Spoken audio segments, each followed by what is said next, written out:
Welcome to the Shootin' Show. Stand by for shots fired. Hello, I'm Johnny Rowland, your host of the Shootin' Show, and welcome to today's program. We're so glad to have you. We're out here in the late afternoon here on the range, and you can hear the crickets. We got quite a serenade going here. A lot of cricket music happening, but we are certainly glad to have you because, friends, the Shootin' Show is growing every week, and we do appreciate so much every one of you being with us. We have so much ground to cover, friends. I tell you what, we'll be talking later on in today's program about the hearings, the congressional hearings on Waco and some other things. The judge has some information that I think you're really going to find interesting. Something has come to his attention that he's going to inform everyone about that you'll all certainly want to know. Well, let's get today's program started with the best all-around firearm probably that will do everything so well. Of course, this is a 12-gauge shotgun. Well, let's start another Shootin' Show.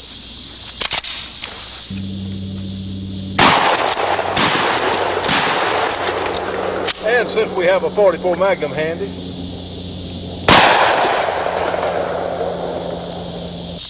now, friends, we get a lot of correspondence, of course, of all kinds, but a lot of people are asking whether they should buy a small semi-automatic or a small revolver for personal protection. Well, this is a Taurus PT908 in 9mm, and this is, of course, the great Smith & Wesson Chief Special in stainless version, Model 60. Now, this Model 60 has a number of new features. Smith & Wesson does have the new ejector, which I think we've covered on the program before, but they have made some, and I would call them improvements, because the little dowel pins would sometimes come out on a Smith & Wesson revolver, very rare, and not just Smith & Wesson's, but on some others also, the little dowel pin that holds the ejector, extractor, whatever you want to call it, in place. So anyway, this is the latest incantation of the Chief Special. It has a boot-type grip on it, and I believe made by Uncle Mike's, much more comfortable than in the past. And you know, they are making these guns, Smith & Wesson is now, in .357 Magnum. Well, as we've said on the program before, I'm not so sure that a .357 in this little gun is as efficient as we might like. You get a tremendous amount of noise, a tremendous fireball with a full charge .357 as we've shot in Ruger SP101s. And this is such a nice package the way it is. Now then, the .38 Special, especially in a small gun with a short barrel like this, is somewhat anemic until you get, of course, to our friends Corbon. And the Corbon .38 Special plus P load for this little Chief exits the muzzle of this little gun with, they said, roughly a 2-inch barrel. It's pretty darn short, but at over 1,100 feet per second. That's with a 110 grain bullet, which pretty much makes it the equal of a full charge 9mm in a full-size 9mm gun. So what you have here, and as you can see the comparison between these two guns, the PT908 Taurus is a very compact gun, but the little 5-shot J-frame Smith & Wesson is quite a bit more compact even than the Taurus 9mm. Now then, as far as width goes, we can see that actually the J-frame is a little bit wider through the cylinder, but most of us are not going to have a problem with that. Now, these are both very fine and functional guns. Taurus has really refined their new series of semi-automatics. They have had very good luck with them. And of course, this Smith & Wesson J-frame has been around for years, well, who knows how long. I think just after Columbus discovered America, they came out with the J-frame, which of course is erroneous, but it's a proven design, and I really do like the new ejector design that they've come with there. I see that as an improvement. With excellent grips, both of these guns are controllable. And of course, the 9mm, you can take the Corbon ammunition for the 9 and take it on up to a light .357. But really, this is a bigger gun, say, than this little 5-shot Chief. Now that it has more shots, this gun holds 8 in the magazine, the little Taurus, and 1 in the chamber for a total of 9, which is pretty good firepower for a compact-sized gun like this. And of course, now all anybody can have, according to this ridiculous federal law, you can only have a 10-round magazine anyway. Well, one of the advantages about the small revolvers is they're very easy to hide. You have a lot of people, women especially now, are buying handguns for personal defense, and they want to know what's the best type of handgun. Well, friends, if you're not completely familiar with handguns, with firearms, I really don't recommend a semi-automatic. This is for, the semi-automatics are for people who work with these guns, who literally deal with them on a very regular basis, because there's so many carrying options. For instance, on this gun, you can carry it hammer down, safety on, hammer down, safety off. You can carry it cocked, safety locked on. That's another option. There are so many different variables. And with a semi-automatic, you have to wonder, all right, did I leave the chamber loaded or did I not leave it loaded? Whereas on the revolver, you can literally just swing out the cylinder and check it.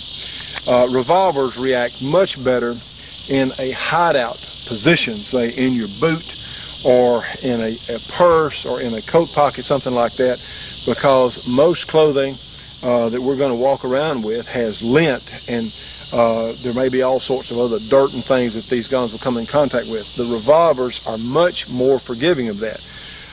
They're not nearly as likely to malfunction. Now then, you've got 5 shots, but remember, friends, this is not an assault gun. This is a defensive weapon. Now then, it is extremely accurate for what it is, for its size. This is going to be something that you would literally defend your life with at a very close range. And with proper ammunition, the 38 Special is no joke.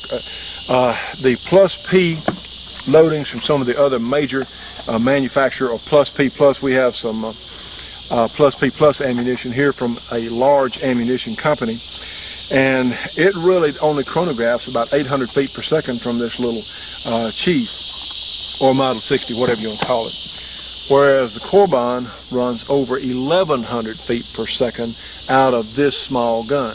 Now then, you don't want to shoot the Corbin Plus P or any Plus P load indefinitely in one of these small guns, because they're so small you don't have enough mass to really soak up the recoil, and it does, the shock of these high pressured bullets or high pressured cartridges firing is tough on these guns. Shoot it enough times with the high performance ammunition to know what it's going to do, to know where it's going to shoot, and then go back to your target grade stuff or your lower powered or standard pressure loadings for just practice and overall familiarization with the gun. And the same is true, I would recommend the same thing for a gun like this Taurus PT908, which is a very fine small gun. But there's no point in shooting your ultra high performance ammunition in this gun all the time. Just get some regular standard 9mm and or target loads or whatever that is not super high performance, because you don't need that. If you're just out punching paper, you're just out having fun, you don't need that. Now then, you do need to shoot enough rounds, especially in this semi-automatic, of whatever high performance load you're going to carry to ensure its reliability, to ensure functioning, because you know what? These guns are not shaped right to be a club. A baseball bat is a much better club than one of these small handguns. So if they're not reliable, they're worth nothing to you. And this, again, is where the small revolvers really do shine. Well, let's take a look in recoil of these two small guns. A lot of people are considering these now. A lot of states now are enacting concealed carry permits. And the reason that these guns are so desirable is they're easy to conceal. If you're going to have a concealed carry permit, you don't want everyone to know that you're armed. You want it to be out of sight so you won't cause a stir. Some people, when they see a regular citizen carrying a firearm, go into hysterics. So you don't want to alarm the people who do not comprehend what guns are all about. So you darn sure want, if you have a concealable gun for a concealed carry permit, well, you want to have proper leather, proper holsters, or proper carry, so you won't alarm and upset a lot of people. Well, we'll get it. My hearing protection is in. My eye protection is certainly in place. Watch the little Model 60 here in recoil in my hands today. A little muzzle flash. Again, I'm shooting the Corbin super high performance load. Well, let's try our 9mm. And with these new grips, I don't see the little gun as being uncontrollable whatsoever. It's so humid down here today. If we can get, if I can get a break here, my glasses are fogged up. So Okay, let's try our PT-908, again with Corbon high performance ammunition. And of course we will decock the gun in a safe direction and reapply our safety. Well friends, it's certainly not objectionable, but the only thing is the small revolvers are probably for, if you're really concerned about size and with the ammunition that's available, the small revolvers are still probably a better choice for most people. You know, friends, it's so important the ammunition we use, and of course that's why we stress Corbon here on the program, because if we want these guns to function properly and shoot accurately, we want the very best ammunition possible. Well, why won't people do that with themselves? The most important possession that we have here on this earth is our physical body. And why in the world won't people take care and give their physical body the proper ammunition to feel good, to feel better, to heal themselves better? You know, I was downtown somewhere the other day, and I looked around at the percentage of people that are walking around with something wrong with them. I mean, there's so many people that can't have some sort of physical disability or have some malady or something wrong with them. Well, friends, so much is preventable. And yes, here's where our health club comes in. We're hearing from people all over the United States that are having fantastic results from the products that we're offering through our health club. You know, I'm 45 years old, and I'm so thankful I know what I know now, and yes, I have more to learn, but I'm thankful for what I know. But it's so good to feel like I'm 25 again. It is so much fun having that energy and trust me, doing this program, I need all the energy I can get, and it is absolutely a wonderful thing. Friends, don't put this off. So many of us feed our pets the best nutrients possible. You feed your horses, whatever other animals you have, you give them the best things you can buy, and we neglect ourselves. Please give Bobby a call, 1-800-SAVE-YOU-GUN, 1-800-728-8486, or you can reach us on our other 800 number, 1-800-895-7916. Please call today. We have a little basic package. You can get started on the health program. It's not that expensive. And remember, you get a 100% money-back guarantee. If you don't feel better, if you don't think it's done you any good, hey, they just give you money back. So this is a win-win situation, friends. Don't put it off, because you'll be doing us a favor through the program, and you'll also be doing yourselves a great favor. Friends, for information on the Shootin' Show Health Club, give us a call, 1-800-895-7916. Leave your phone number, your address. We'll have someone get back to you immediately. Again, the Shootin' Show Health Club, 1-800-895-7916. Friends, let's do it today. Well, you know, Johnny, I heard a fellow say the other day, and I guess I could say it well myself, if I'd known I was going to live this long, I'd taken better care of myself. Point made. Point made. Call us today, friends, the Shootin' Show Health Club. Stay tuned for more of The Shootin' Show after these important messages. The Shootin' Show will be right back after this break for your local cable company or TV station.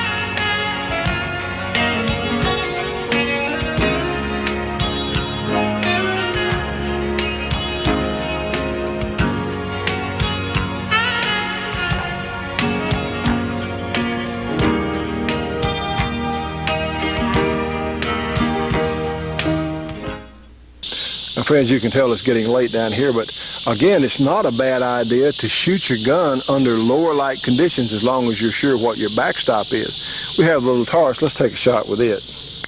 And you can see those 3-dot sights lining up there on that target, and we had a hit, and of course decocked the gun. Now then, Now then, friends, here's our little Model 60. And I was talking about the new extractor or new ejector there. See, the sights, even though they're stainless, they do pick up pretty well in low light conditions. Let's see what it looks like.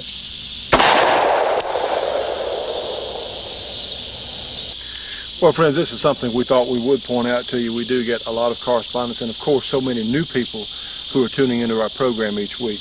we're certainly glad to have you. And look, don't worry. If you don't know a lot about guns, well, that's fine. We're where you need to be, because everyone has to start somewhere.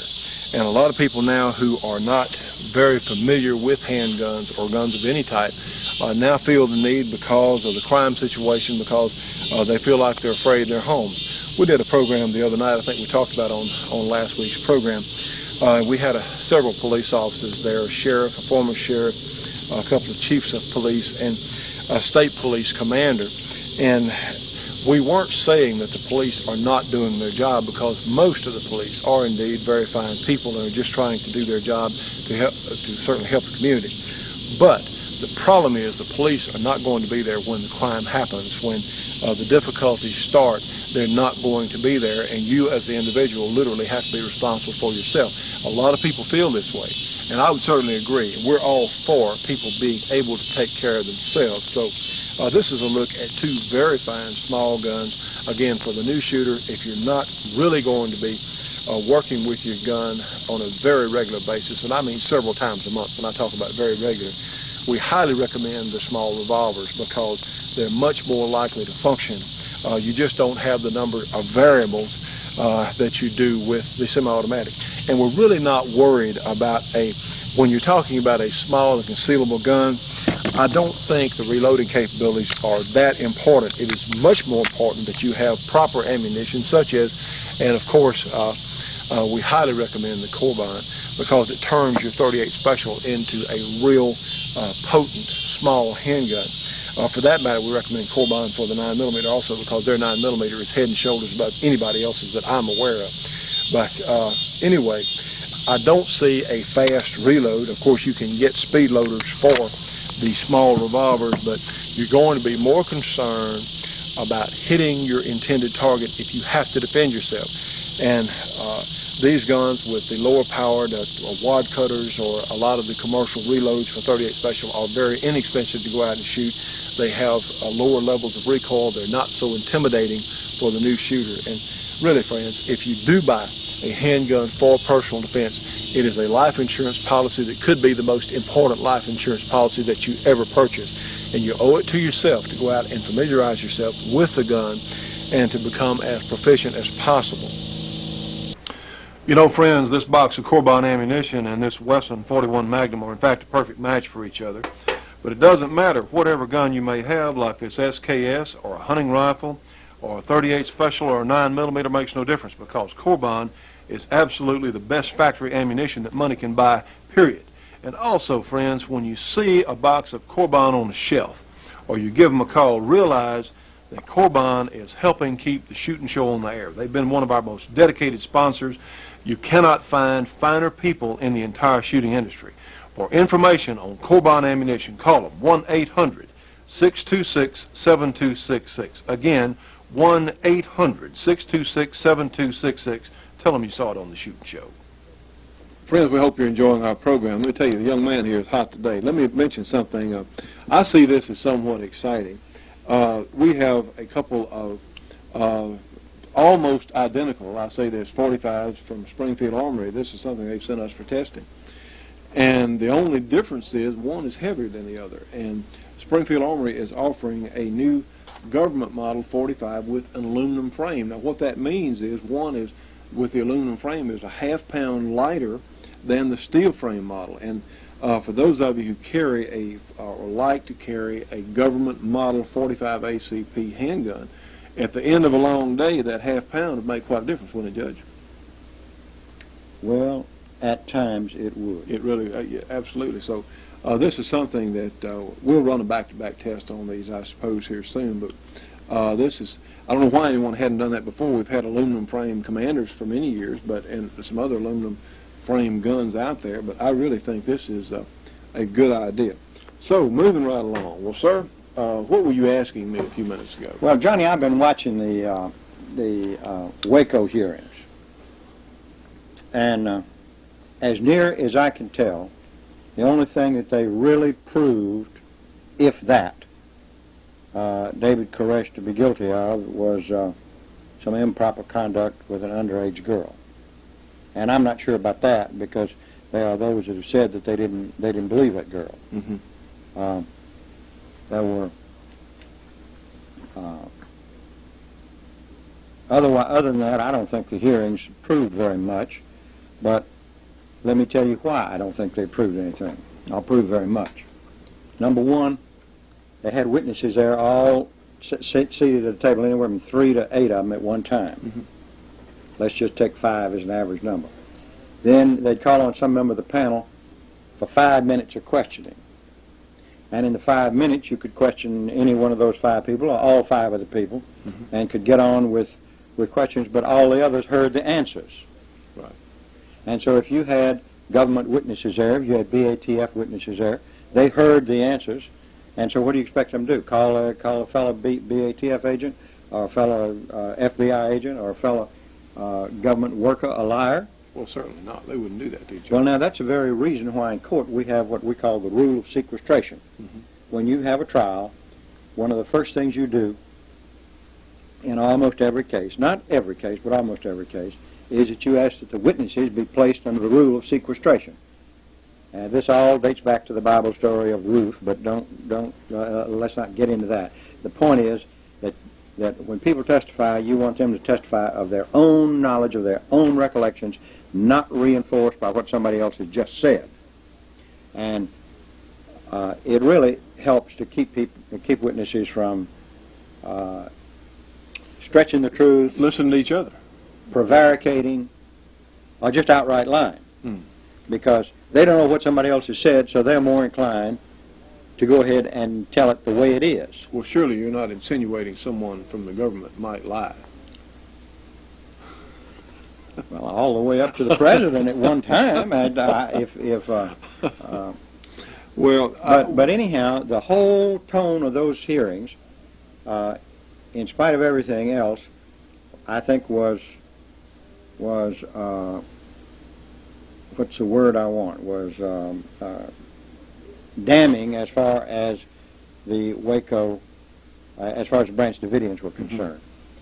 For example, they kept referring to their home where they Their home. lived, as a compound. it was just a wood frame house, a large building. Well, it's a compound. Compound. They kept referring to it as a compound. Now, I think compound is inflammatory words, unless you were talking about the Kennedy compound up in Massachusetts, out on the point. I don't think anybody thought too much of that, but they Well, kept in more referring recent to it as a times. compound. They Right. kept referring to the group as a cult. Mhm. Johnny, you know what a cult is? Well, I know what I think a cult is. Well, let me ask you some questions about it, because here's a definition of a cultist. Do you have a strong belief in the Bible? Well, yes, I do. Do you believe in the second coming of Christ? Yes, I do. Do you occasionally or frequently attend Bible studies? Well, I certainly have. You know, I have. Doesn't Sunday school do that all the time? That's true. Do you contribute regularly to a Christian cause? Well, For example, your church? well, yeah, yeah. Your church is a Christian cause, isn't it? Yes, it is. All right. I know you don't homeschool your children because you don't have any small children. And most people aren't able to spend the time necessary to homeschool their children, although I know somebody that does. Have you accumulated survival foods? Well, there's some canned soup up there in the cabinet.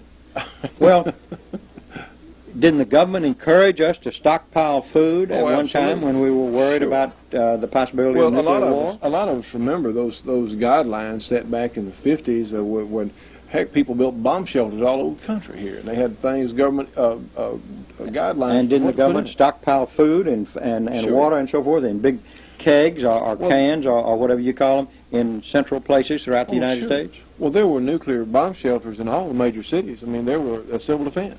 Do you have a strong belief in the Second Amendment? I think that goes without saying, yes. I Do you certainly distrust big government? Well, absolutely. Completely, I distrust big government. How many yes. people do you know that fit that description?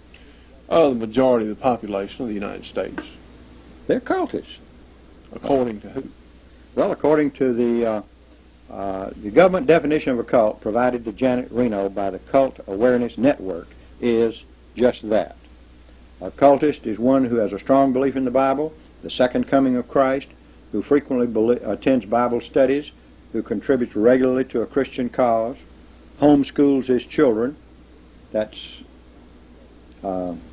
is the exception here, but I don't think that all of these people homeschool their children who've accumulated survival foods. I don't know what an accumulation of survival foods is. I know this, that all the grocery stores in town only have, cumulatively, if people didn't have any food in their homes, only have about a 3-day supply of food. Mm-hmm. That you were kept resupplied, people buy all the time, but we don't have to run to the grocery store every time we want a can of soup. True. That's right. Or we go to the deep freeze and get a steak or a roast or Sure. half gallon of ice cream. Yeah, well, And all of those things. Now, is that stockpiling of food? That's what deep freezers are for. that's what they're for. Uh, That's what pantries and cellars and et cetera are for. what percentage of the population do you think has a deep freeze?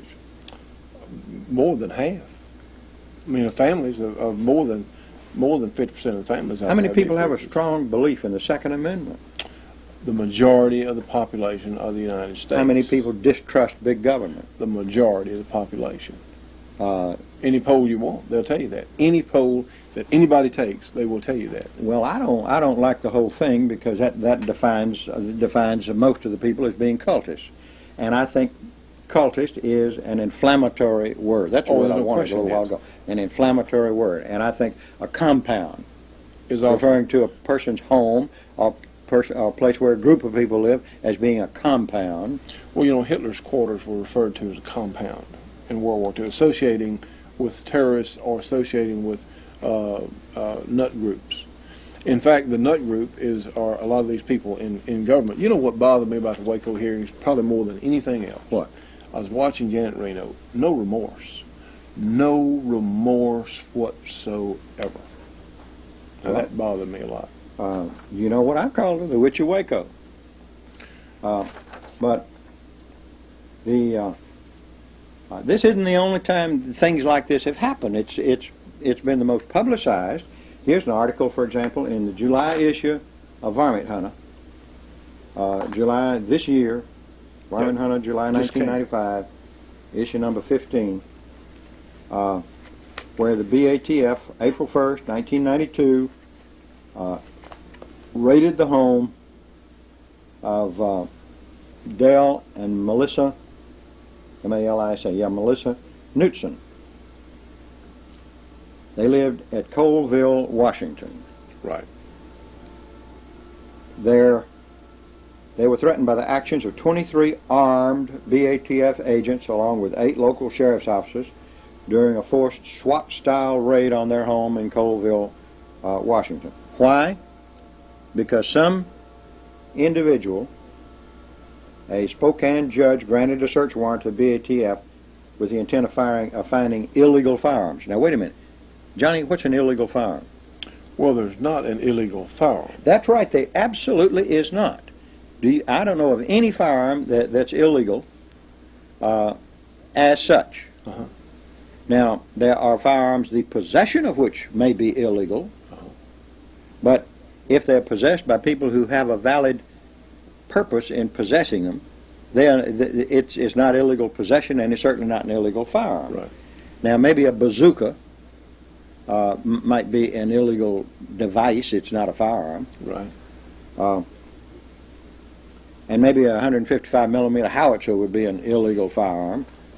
But certainly the armament of tanks would be an illegal firearm. But how many private citizens own a tank? At times I'd like to have had one, especially going down the highway with people that crowd you off the road. I drove a motorhome once, Johnny, a big motorhome down the highway, 2-lane highway, and let me tell you could see cars coming towards you, and they were getting over to their side of the road. It was interesting. Well, the Knutsons were terrorized. She had a baby in the bathtub. She heard a noise at the front and went out to look at the front door. The agents pointed automatic weapons at her and ordered her to come out. She tried to get back in the house, and they tackled her, handcuffed her, and wanted to know where the firearms were buried. They didn't have any buried firearms. And after they had thoroughly trashed the home in searching it, and then flew over it with ground searching radar to see if there was something buried, it just turned out that that's all there was. Then the BATF agents unloaded ice chests of soda pop and snacks from the rental truck and provided to have a celebration in their front yard. The Shootin' Show will be right back after this break for your local cable company or TV station.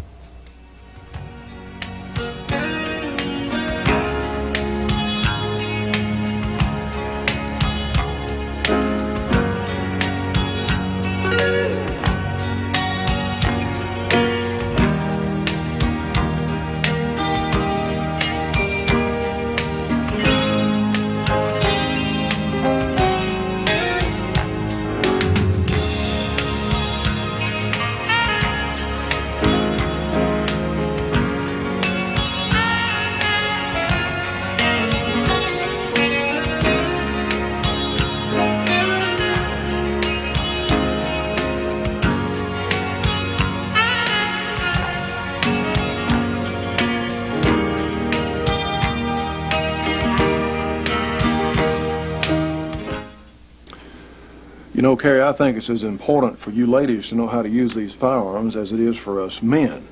But you know, there's something else. We can have firearms for defense of our homes and certainly for sport, but we also need information. Yes, I agree. I think the New American Magazine is the best source of information available in this country. Well, I would certainly agree. The New American Magazine is the truth and nothing but the truth. And friends, if you would like to know what is really going on in this country and around the world, if you want, in fact, the truth, well, you need to get the New American Magazine. So here's how to do it.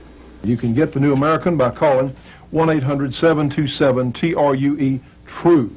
And those numbers, of course, are 1-800-727-8783.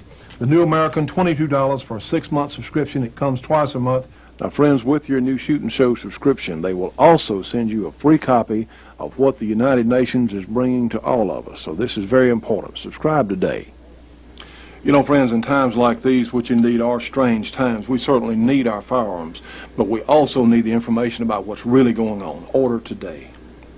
Well, that hurt the Newtons. Let me tell you how it hurt them. In the first place, it destroyed their reputations, because that time, in 1942, most people didn't believe the government did something without some good reason for it. And the Newtons were so ostracized after that, they had to sell their home and move. Now, when did this happen? In 1992. 1992. Okay. Yeah. Did I say 42? Yes. I didn't mean to. They sold their small arm, had to their small farm, and had to move somewhere else. And what caused it? Some joker who had a mental disability had been conducting Bible study with one of the Newtons, and he observed a firearm in their home that he thought was a machine gun.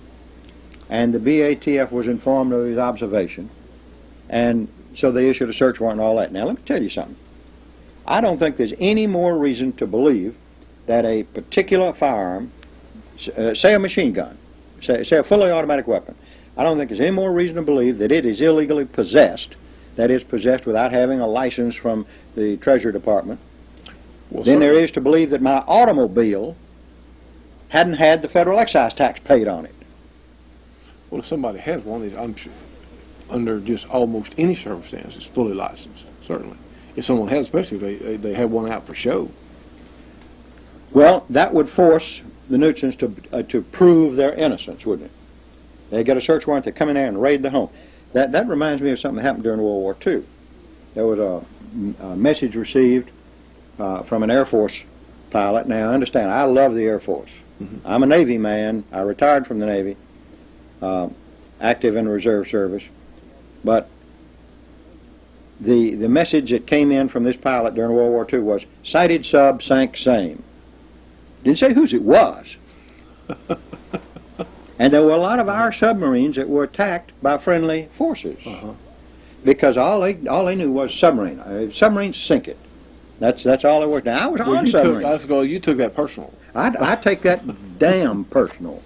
I was on submarines, and there have been many examples of our submarines being attacked by our forces, and some of the submarines that didn't come back may very well have been attacked that way. Anyhow, the government decided the raid on the Newtons was a success, and those same people, and by a search warrant signed by the same judge in Spokane. I think it was that. It says it here in this article. Conducted the raid at Ruby Ridge. Oh, the same people who brought you Ruby Ridge did the... Some of these same BATF agents. Now, people that don't believe that... Do you believe all law enforcement officers are honest? No. I know for a fact all of them aren't. Well, I believe a good percentage of them are. are you willing to Majority. trust your personal safety and the safety of your family to the police? Absolutely not. No, certainly not. Why not? Police are honest people, aren't they? Most of them are. Well, why aren't you willing to trust your safety and the safety of your family? Because not all of them are honest. Not all of them are. And two, they can't be there when the crime happens. That's part of it right there. They Right. can't be there all the time. They can't stay around and guard my house. Well, of course, I have an expression. I don't want to trust my safety and the safety of my family to anybody that can't keep track of thousands of pounds of heroin in their own vaults. Mm-hmm. Now, that has happened. Uh-huh. That has happened. And incidentally, we have here an issue of the New American, brand new one. They call it a special report. I'd like for you to see that. It says, explosive evidence of a cover-up in Oklahoma City. And they talk about telltale signs of demolition charges inside the building. Now, you remember the letter that I had, the copy of the letter I had from General Parton? Mhm. Well, General Parton has expanded on it here. And including detailed photographs that probably had to be taken at a distance because they wouldn't let him in there to look at the stuff, of the building at Oklahoma City. And he absolutely, as far as I'm concerned, conclusively proves that that wasn't just a truck load of fertilizer. Mm-hmm. And that there are other things there. For example, even the dump where the debris was taken after the building was imploded Right. has been fenced and is guarded. Strange things. Why? I can't imagine. You know, they're afraid of some sensitive government papers or something, or what? Who knows? Well, after the building been imploded, what sensitive difference- government papers right. could have What survived? difference did it make? Well, this is a very interesting article. Let me tell you, to our viewers. I've ordered some reprints of this. If you don't subscribe to the New American, and many of you probably don't, But you should.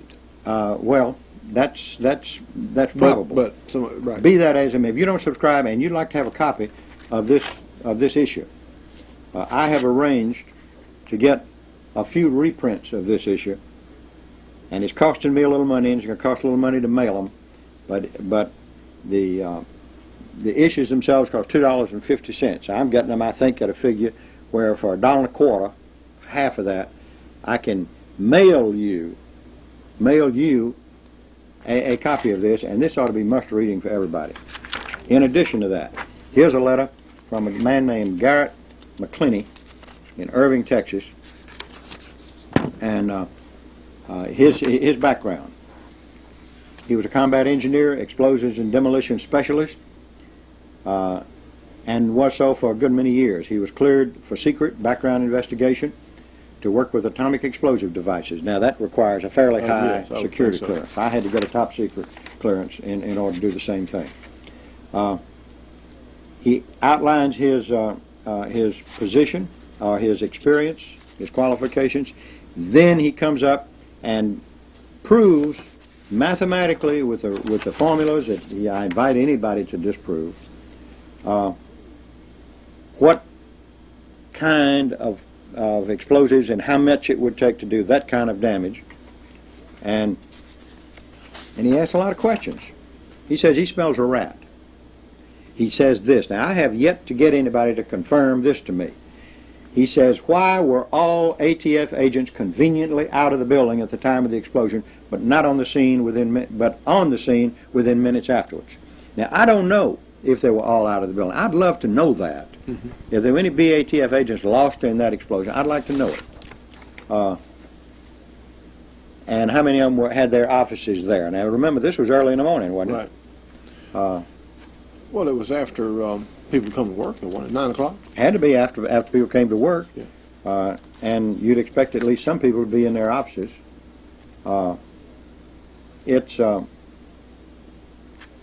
man tried to get the head of the FBI to stop the destruction of the building where experts could come in and go over it. And it's a 5-page letter.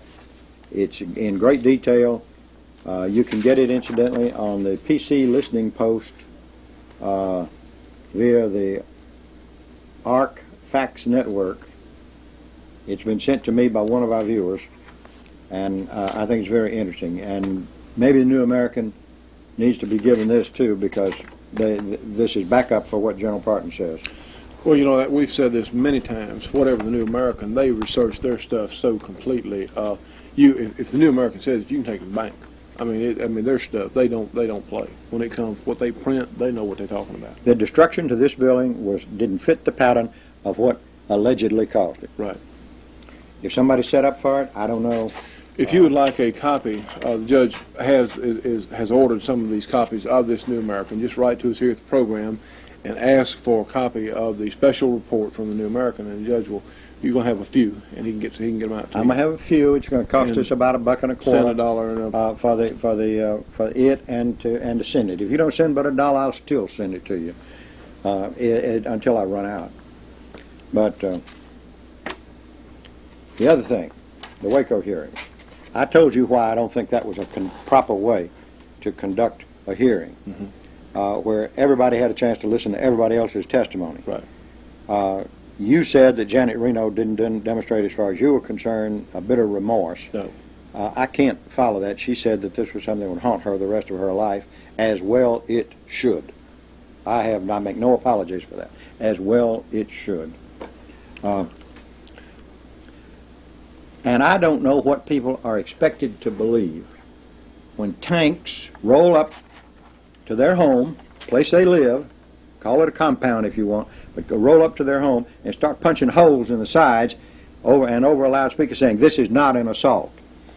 That sounds to me like an assault. I would feel that it was an assault. I ask you as listeners, do you believe it's an assault? Well, when I said I felt like there was no remorse, the remorse was not over, as I saw it, the deaths of all those people. The remorse, whatever would haunt her, was being they got their hand called on it, being that there was a public outcry. You know, it's like getting caught. You know, it's not for some people it's not wrong until you get caught. Janet Reno has said that the idea that a government agency might be involved is absurd, and only a small percentage of people believe that to be true. You know what the percentage is? What? Polls tell us 4%. 4% of Americans believe the government was involved at Oklahoma City. 4%. That's 4 million adults. 4 million American adults. He says, in my own opinion poll here in the Dallas Metroplex, I found at least 30% believe that some government agency or agent was directly or indirectly involved in that act. Now, you want to know why people don't trust government? That's evidence of the fact that they don't. And it's going to take an awful lot of fence mending to get people to trust government the way that we ought to be able to trust our government. The Shootin' Show will be right back after this break for your local cable company or TV station.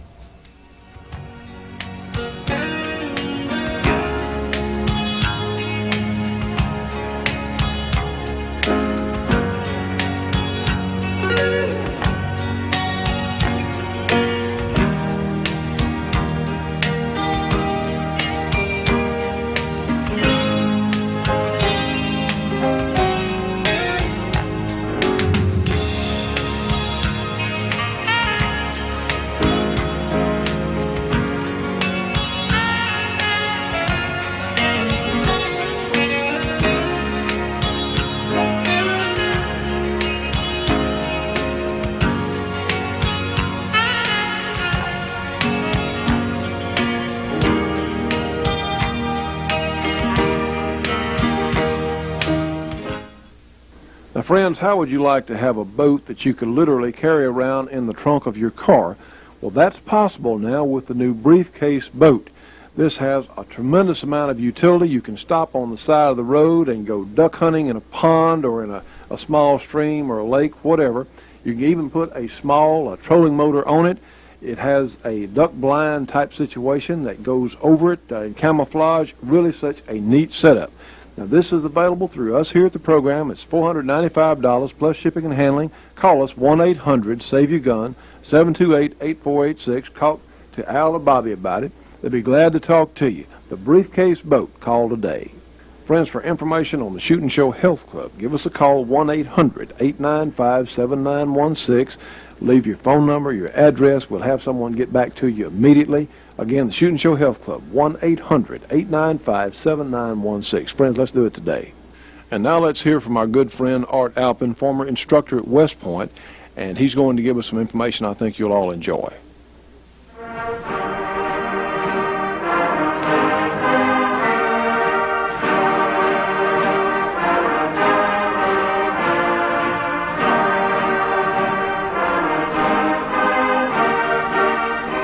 An assault rifle is a selective fire individual weapon. When fired semi-automatic, it is intended to fill the role of the infantryman's battle rifle, and when fired on full automatic, it is intended to do better than the submachine gun. In order to make such a thing work, compromises are necessary. Most assault rifles are chambered for a class of cartridges which falls roughly midway between the pistol cartridges, such as the 9mm Parabellum, that are used in the submachine guns, and the full-powered rifle cartridges, such as the 8mm Mauser, caliber 30, and 7.62 NATO, which are used in rifles and machine guns. The basic idea got its start in the period 1936 to 38, when the Germans conducted experiments with scaled-down sporting rifle cartridges. Concepts for use of these cartridges proceeded slowly. By 1942, however, the Germans were confronted with virtual human wave attacks on the Eastern Front. Their shortage of manpower was such that frontages of 1,000 yards for a squad were not unusual. This means that an individual rifleman would have to cover a front of 80 to 100 yards, armed only with his bolt-action rifle. His nearest fire support would be the MG-34 in his squad, which might well be 500 or 600 yards away. These realities and other demands gave impetus to a German search for a greater volume of fire on the part of the individual soldier. To make a long story short, the Germans designed a selective fire individual weapon which was chambered for their reduced power cartridge from the 1930s.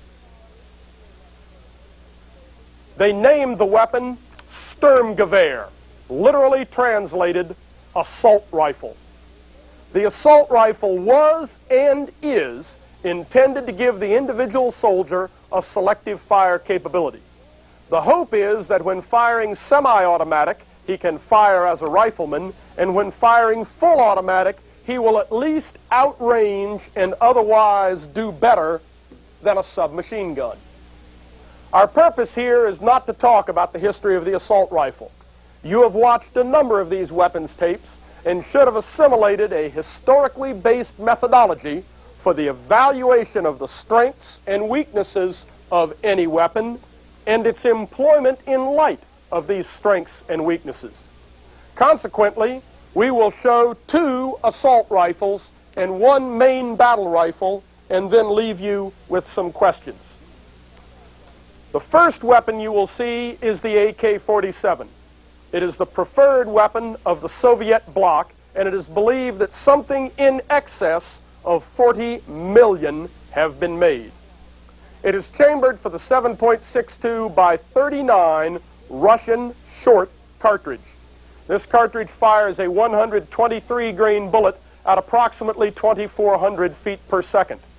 In rough terms, this gives it approximately 60% of the energy and effect of the 7.62 NATO at the muzzle.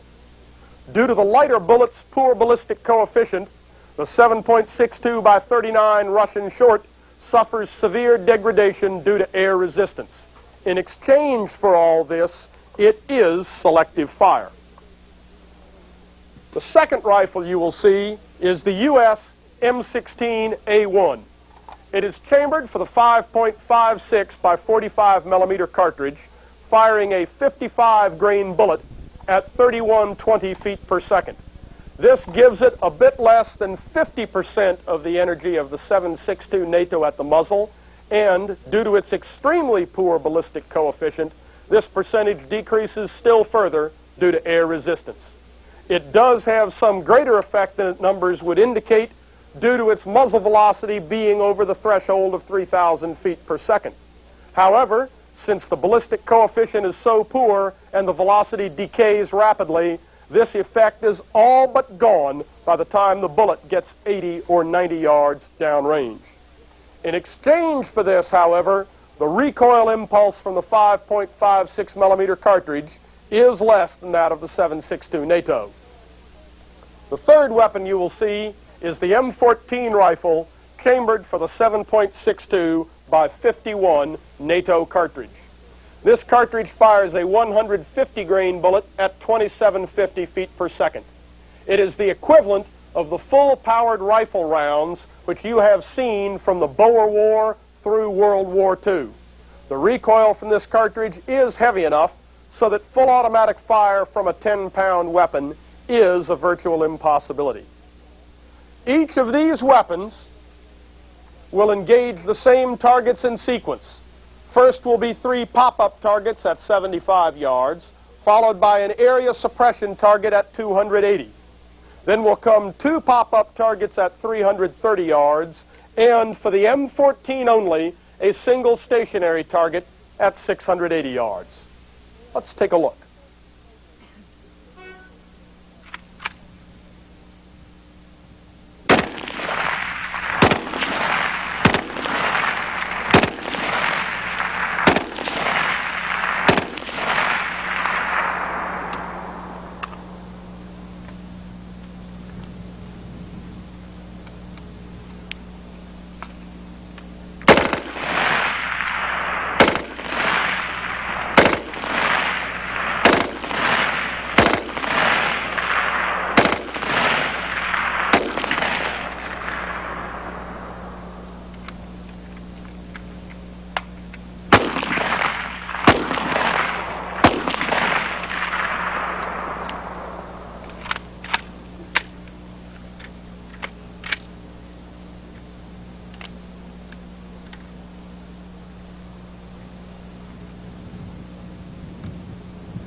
couple of things are readily evident from the tape. First, the M14 rifle is certainly capable of delivering accurate and effective fire to ranges far beyond what the other two are capable of. At 680 yards, the M14 scored 11 hits out of 16 rounds. Secondly, though the AK47 and the M16A1 can be fired full automatic, it would appear that there is difficulty in controlling the automatic fire. In all cases, the bursts of fire defined a fairly large beaten zone. A more stable position and a shooting sling, which neither weapon is equipped with, might help, but the beaten zone from full automatic bursts would still be very large. On the chart, the bolt action, Garand, and M14 all have roughly the same combat range. The AK47 and M16A1 suffer a disadvantage here. I might add that the 400 yards for the M16 adjust sight range assumes a trained rifleman and a still day. The M16A1 does not have sights adjustable for range, and it requires Kentucky windage. Further, the ballistic coefficient of the bullet is so poor that given a crosswind, the M16 bullet blows severely and erratically, and a hit at 400 yards in a wind is quite an iffy thing.